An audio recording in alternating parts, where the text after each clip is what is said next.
Boy, doesn't that look good. Let's just say that we wanted to take a product shot of this glass of soft drink. So, as photographers, let's consider how we do it. Well, first of all, we'd need the right camera, the right film, the right lens, and the right lighting. We've got our props, a glass, the soft drink, and the ice cubes. And we'd have to work fast because we're using hot lights, and naturally the ice would melt, right? Not necessarily so.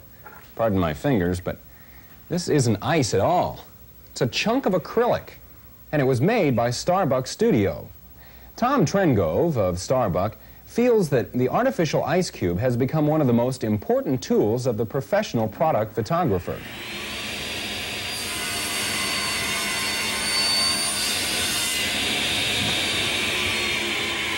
The reason why photographers use acrylic ice cubes is not just because they don't melt, because no acrylic ice cube will melt.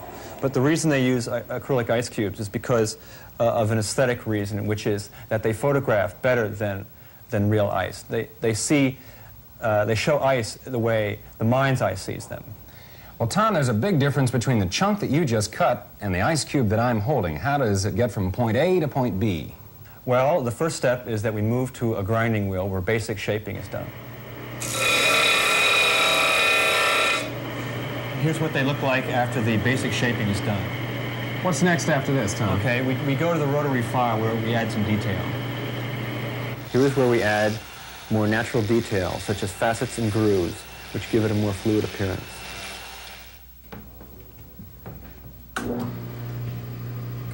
After a couple of preliminary polishing steps, we go to this final polishing wheel where the ice cube gets its most high polish. Boy, it really adds brilliance and brings that cube to life, doesn't it? Yes. This is where the cube gets its high polish and clarity, where the detail and optical properties really come out. So, Tom, are we through with our ice cube now? Not at all. We have to go to the final inspection now. All right, let's look at it, okay? Okay. Tom, what do you look for in an ice cube in this inspection stage? Well, we check to make sure there are no imperfections, Mike, because the camera, when the photographer is using an 8x10 camera, it will see everything that's there. What's an ice cube like this go for? Well, an ice cube like this is $30, but depending on the type, they range up to $50. So we're talking a range of $30 to $50. It seems like a pretty hefty investment for a photographer. Mm-hmm. Is it worth it?